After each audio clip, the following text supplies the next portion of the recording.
तो क्या बोलते पब्लिक? 2025 शुरू हुआ तो क्या देखा? जनवरी में हमने महाकुंभ देखा, महाकुंभ में लोगों का झुंड देखा, झुंड में भगदड़ में मरे हुए लोगों की लाशों से जलता हवन कुंड देखा।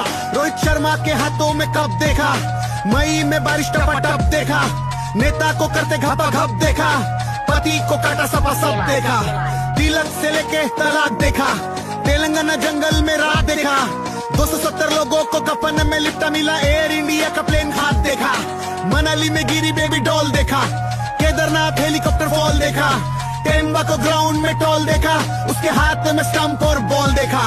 दिल्ली के स्टेशन में अफरा तफरी, लाशों से भर गई ट्रेन की पटरी, फाइनल देखने आरसीबी का आए लाखों लोग चढ़े एक दूजे पे जैसे भेड़ और बकरी। पाप कितना बढ़ रहा है, कौन किससे लड़ रहा है, कश्मीर की घाटी में मासूम क्यों मर रहा है, 6 महीनों में हुआ काम 25, 2025 में ये सब क्या देखना पड़ रहा है।